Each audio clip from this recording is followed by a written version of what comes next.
Le plus grand piège à éviter quand on a une entreprise, c'est pas compliqué, c'est action-réaction. Sitôt qu'on constate qu'on est dans l'action-réaction, on lève 2 drapeaux, break à bras, on prend le temps de respirer, puis on fait juste savourer le moment. Parce que l'action-réaction, hein, c'est dans les idées qu'on a pour développer notre business. Donc, une idée est super bonne, drette là, puis bang, pouf, on part.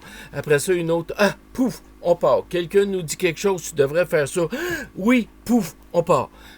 Ça, là, on évite ça à tout prix. Puis l'autre place où il faut absolument éviter l'action-réaction, c'est quand on est en communication avec un client potentiel. Le réflexe de 98% des gens en affaires, c'est qu'ils n'écoutent pas.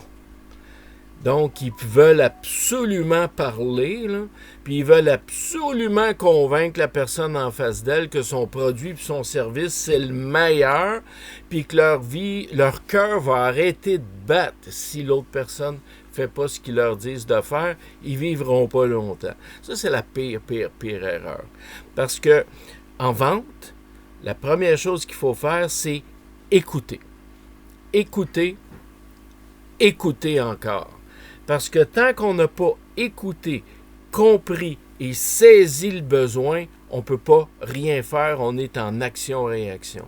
À chaque fois que vous allez vous retrouver devant quelqu'un qui va vous expliquer quelque chose, puis là, vous allez dire, ben justement, moi, c'est patatatata. Puis là, la personne, oui, mais parce que, ben là, toi, tu vas arriver, puis tu vas dire, non, nous, c'est pas comme ça, nous, c'est ta. Puis, tu es toujours en action-réaction. Toujours en action-réaction. L'autre personne a fait quoi? Recule encore plus. Parce que une vente, c'est pas de la confrontation. Une vente, c'est de l'écoute aux besoins. Et plus on va écouter notre client, plus on va poser des questions, plus on va dire « Wow, c'est intéressant ce que tu dis là, explique-moi telle chose par rapport à ça. » Puis là, la personne, elle parle. C'est le fun. C'est que toi, si je comprends bien, tu es dans telle chose, puis ce qui est important, ce serait telle affaire. C'est bien ça, mais pourquoi?